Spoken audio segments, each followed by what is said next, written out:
Selamat datang di channel Cerita Cinta. Channelnya cerita cinta romantis. Sebelum lanjut, mohon dukungannya dengan like dan subscribe dulu. Gairah istri kesepian, bagian 28. Trian mengendarai mobilnya, menyusuri jalanan di malam yang semakin larut. Waktu hampir menunjukkan pukul 10 malam. Ponsel yang ia letakkan pada laci dashboard bergetar, ia pun melirik sekilas. Ternyata telepon dari ibunya lagi. Seharian ini, entah sudah berapa kali ibunya menelepon, tapi ia terus mengabaikannya. Ia sudah tahu apa yang akan ibunya katakan. Tapi, jika tetap tidak ia angkat, ponsel itu akan terus mengganggunya. Halo.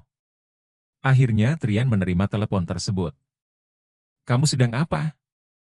Kenapa sejak kemarin, kamu sulit sekali dihubungi? Terdengar suara omelan dari ibunya. Maaf, ibu. Ini akhir pekan. Aku tidak sempat melihat ponsel. Ada apa ya, Bu? Ini masalah sangat genting, Trian. Sebaiknya kamu segera pulang. Semua orang menantikan kehadiranmu di sini. Desak sang ibu serius. Aku juga ada banyak urusan penting di sini. Biar ayah saja yang menyelesaikan masalah di sana. Kalau ayahmu bisa, untuk apa ibu menghubungimu? Cepat pulang sekarang. Keluarga Pak Faisal ingin mengambil perusahaan kita. Seperti yang Trian duga, pembahasan tentang masalah itu. Kenapa tidak dilepaskan saja? Bukankah itu memang awalnya perusahaan milik Pak Faisal? Ayah dan ibu juga sudah menguasai perusahaan di kota S, jawab Trian dengan santai. Kamu ini, bicara seenaknya. Ayahmu sudah berusaha keras membesarkan perusahaan itu. Trian terdiam. Meskipun hilang ingatan, ia juga rajin mencari tahu seluk-beluk perusahaan. Yang sejak dulu menjadi sengketa antara keluarganya dan keluarga darah. Memang, perusahaan di kota Y sudah berdiri jauh sebelum ia menikah dengan Dara. Sepertinya, kali ini aku tidak ingin ikut campur lagi. Terserah bagaimana ayah dan ibu akan mengambil keputusan. Aku sangat sibuk sekarang. Trian, kamu tidak boleh seperti itu. Ini juga menyangkut nama baik keluarga kita. Suara ibu terdengar melembut, seolah ia sedang berusaha untuk membujuk putranya. Apa ibu tidak lelah untuk terus bermusuhan dengan keluarga Pak Faisal? Apa yang kita miliki saat ini masih belum cukup? Sindirnya lembut. Jauh di dalam lubuk hatinya, Trian merasa sesak dan tersiksa dengan tuntutan kedua orang tuanya. Dia hidup seperti boneka yang digunakan untuk mencapai tujuan mereka. Ia lelah hidup seperti itu, ia sangat ingin melarikan diri jauh dari mereka. Meskipun itu sulit dilakukan, tanpa melukai perasaan ibunya. Terkadang, ia memikirkan kehidupan, seperti apa yang ia alami sebelum hilang ingatan. Apakah sikap protektif ibunya akibat dari kecelakaan itu? Atau memang sejak dulu sifatnya tidak berubah? Ia tak bisa mengingatnya. Ia hanya merasakan sesak setiap kali berbicara dengan ibunya. Trian, kamu tidak tahu seperti apa keluarga mereka dulu memperlakukan kita. Kalau kamu tidak memperjuangkannya, kita akan kembali direndahkan oleh mereka, ucap ibu memberitahu. Tidur Lina terganggu, karena ada suara ketukan dari pintu depan mengusiknya. Ia membuka mata, melihat Janu yang masih terlelap di sampingnya. Jam dinding menunjukkan pukul 10 malam, suara dari depan masih terdengar. Siapa yang malam-malam mengetuk pintu? Masa Burini? Gumannya heran.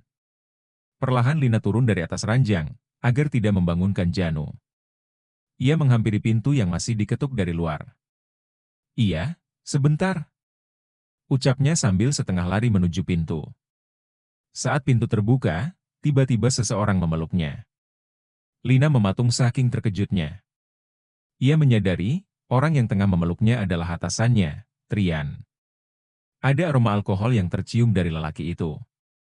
Pak, tolong lepaskan saya. Lina berusaha melepaskan tubuh Trian darinya. Tapi, usahanya tidak berhasil karena lelaki itu berat. Biarkan seperti ini sebentar saja, pinta Trian lirih.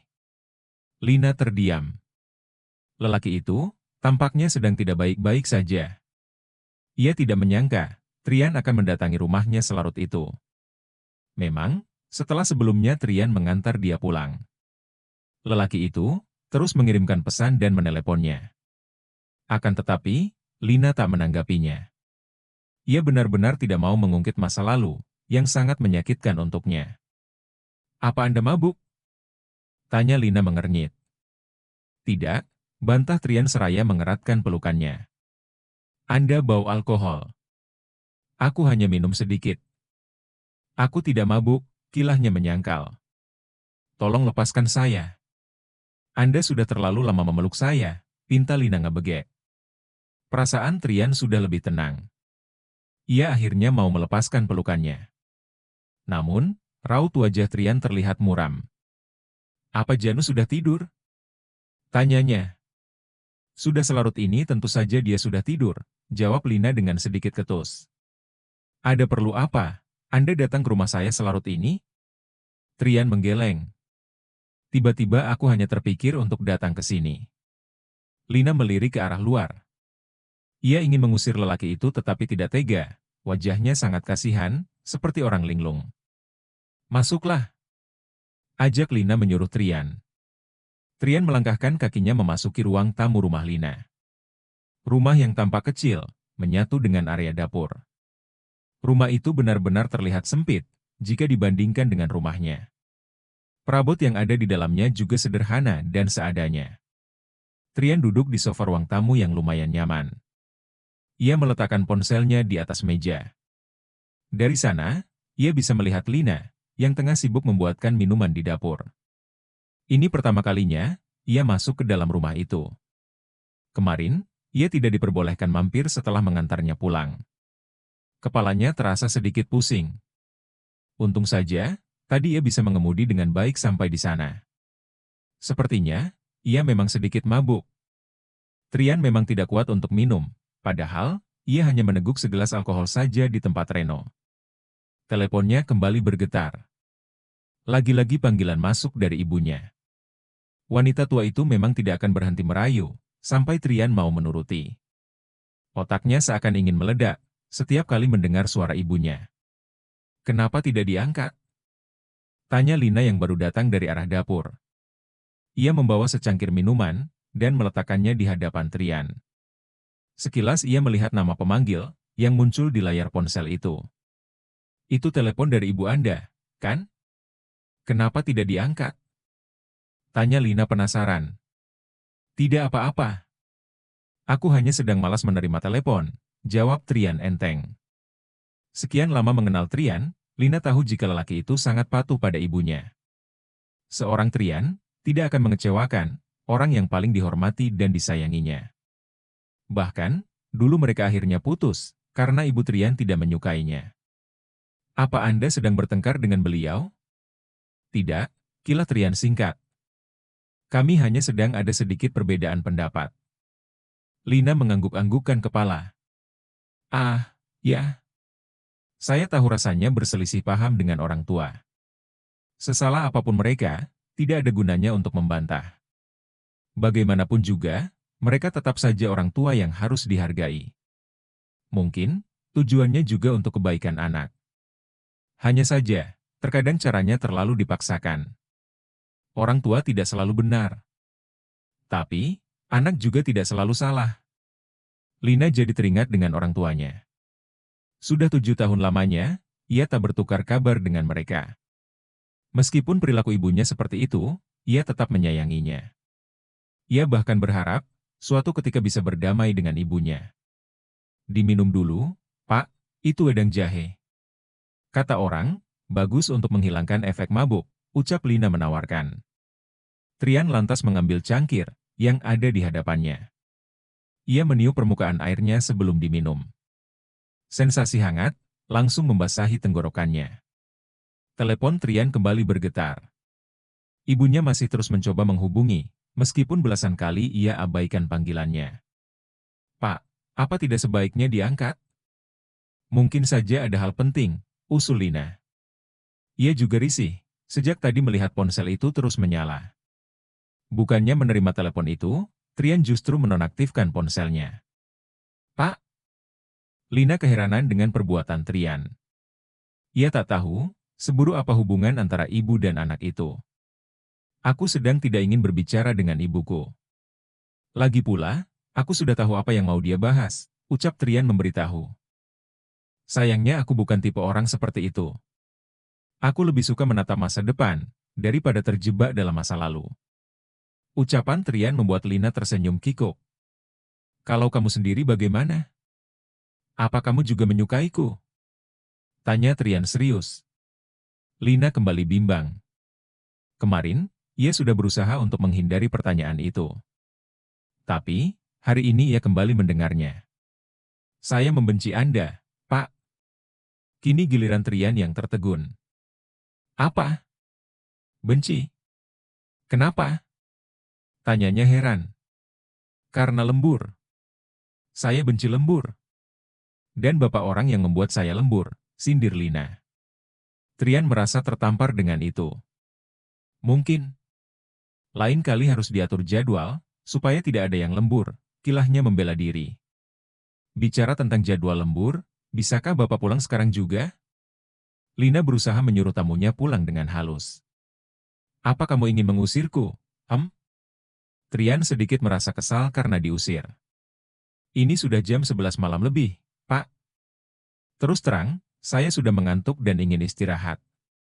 Apalagi, besok saya harus tetap berangkat kerja. Atasan saya bisa marah kalau saya telat. Aku bisa menginap di sini. Pak, keluh Lina. Ia sudah lelah meladeni candaan Trian. Trian tersenyum-senyum. Ia mengangkat kembali cangkir yang ada di hadapannya, dan menghabiskan seluruh isi di dalamnya. Baiklah, karena minumannya sudah habis, berarti sudah waktunya aku untuk pulang. Trian bangkit dari kursinya, diikuti oleh Lina. Mereka berjalan beriringan, menuju ke arah pintu keluar. Apa perlu saya menghubungi seseorang, untuk mengantar Anda pulang? Tanya Lina menawarkan. Tidak perlu, aku masih kuat menyetir sendiri. Bahkan ini lebih menyenangkan juga, karena kamu akan khawatir, sampai aku tiba di rumah dengan selamat, kata Trian dengan senangnya. Tangan Trian tiba-tiba mengusap kepala Lina, dengan tatapan penuh kasih sayang. Lina hanya bisa tertegun di hadapannya. Meskipun kamu membenciku, tapi jangan melarangku untuk menyukaimu, Lina. Aku benar-benar menyukaimu, ucap Trian serius. Beristirahatlah, semoga malam ini kamu bermimpi indah. Sampai jumpa besok, pamit Trian, seraya memberikan kecupan singkat di pipi kiri Lina. Ia lantas pergi meninggalkan Lina, yang masih mematung di depan pintu. Lina memegang pipinya yang dicium Trian. Senyuman tipis dan malu-malu bersemu di wajahnya. Baru kali ini, ia merasakan sebuah perasaan yang hangat seperti itu. Kenapa Trian jadi seperti ini kepada ibunya? Keluh Melisa, ibunda Trian. Wanita itu masih memandangi ponselnya, sembari duduk bersandar pada kepala ranjang di kamarnya. Entah sudah berapa kali, ia berusaha menghubungi putranya. Namun, tidak sekalipun diangkat. Bahkan, saat ini dicoba dihubungi malah tidak aktif. Biasanya dia selalu patuh. Bukannya Trian memang anak seperti itu? Sejak kapan dia menjadi anak yang patuh? Sahut Ardo, ayah Trian. Lelaki itu masih berkutat dengan pekerjaannya, yang menumpuk di meja kerja kamarnya. Ia tampak sibuk, membaca dan membolak-balikan dokumen, sembari mendengarkan keluhan istrinya. Sayang, lakukan sesuatu. Suruh Trian cepat pulang. Apa kita akan diam saja, kalau perusahaan diambil keluarga Faisal? Kini giliran suami yang kena omelan Melisa. Mau diapakan lagi, kalau punya anak keras kepala seperti itu? Dia sudah memilih berpisah dengan kita. Itu artinya, ia memang sudah tidak peduli lagi dengan urusan di sini. Melisa memasang ekspresi kesal. Ada banyak pengorbanan yang kita lakukan untuk memiliki perusahaan itu. Kesalnya menggerutu jengkol. Termasuk memaksa Trian untuk menikah dengan wanita gila itu? Sindir Ardo menyidir. Melisa terdiam. Ia tahu maksud ucapan suaminya untuk menyalahkan dirinya.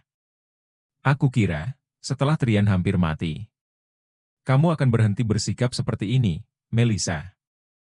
Bagaimana kalau Trian benar-benar pergi dari kehidupan kita? Seharusnya kamu membiarkan saja, dia memilih jalan hidup yang diinginkannya. Siapa tahu, ini memang kesempatan hidup keduanya. Jangan sampai kita menyesal sebagai orang tua, tutur Ardo menasehati istrinya yang gila harta. Keegoisan tetap saja menguasai jiwa Melisa. Ia tak bisa menerima nasihat dari siapapun. Ia merasa, setiap keputusannya adalah hal yang paling benar. Kalau bukan karena aku, kamu pikir kehidupan kita akan sebaik ini? Ingat, sayang. Dulu kamu hampir bangkrut, dan membuat anak istrimu menderita dalam kemiskinan. Siapa yang mencegah hal itu terjadi? Ucap Melisa, dengan nada yang meninggi, ia tak mau kalah dengan suaminya. Ardo menghela napas panjang. Ia menghentikan pekerjaannya. Tiba-tiba ia jadi malas, menyentuh dokumen-dokumen itu. Kalau kamu bisa mengatasi sendiri, lakukanlah. Tidak perlu mengeluh, atau meminta bantuan padaku dan Trian. Lakukan saja semaumu. Bentak Ardo jengkol. Lelaki sesabar itu, sampai berkata dengan nada tinggi. Seolah kesabarannya sudah habis, untuk menghadapi sikap keras kepala istrinya. Loh, kenapa kamu jadi marah-marah, sayang? Aku melakukan ini juga demi keluarga kita. Kata Melisa, ia kaget mendengar bentakan suaminya. Kamu pikir, semua yang aku lakukan selama ini, bukan demi kebaikan keluarga kita? Kenapa kamu tidak pernah percaya dengan usahaku? Apa kamu pikir, aku ini suami yang tidak berguna? Ardo bangkit dari tempatnya. Ia tak sudi memandang ke arah istrinya. Tanpa banyak kata, ia langsung berjalan keluar dari kamarnya. Melisa terkejut, suaminya meninggalkan dia begitu saja. Sepertinya Ardo benar-benar marah kepadanya. Direktur, apa Anda sudah sampai di rumah? Trian baru saja selesai mandi. Ia tersenyum-senyum, membaca pesan yang dikirimkan Lina padanya. Seperti yang ia duga, setelah ia pulang, wanita itu pasti akan mencemaskannya. Ia tak membalas pesan itu, melainkan langsung menelepon si pengirim pesan. Halo? Suara wanita dari seberang telepon itu terdengar merdu. Ia membawa ponselnya ke atas ranjang dan merebahkan diri di sana. Apa kamu sedang menunggu telepon dariku? Goda Trian mulai merayu. Tidak. Saya sebenarnya sudah tidur, tapi Anda tiba-tiba menelepon. Trian kembali mengulaskan senyum. Aku baru saja sampai dan mandi, sekarang aku juga mau tidur. Ah, ya. Kalau begitu, silahkan tidur dan tutup teleponnya. Ini sudah larut malam. Meskipun nada bicara Lina terdengar ketus, namun Trian betah mendengarkannya. Tapi aku masih ingin bicara denganmu, kalau bisa sampai aku tertidur. Kalau kita terus mengobrol, sepertinya kita tidak akan tidur. Bukankah besok pasti ada banyak pekerjaan yang harus diselesaikan? Kamu boleh membolos 1 hari. Atasanmu ini akan mengizinkannya, ucap Trian nyeleneh. Nanti karyawan lain iri, Pak. Biarkan saja, memangnya kenapa? Bersambung.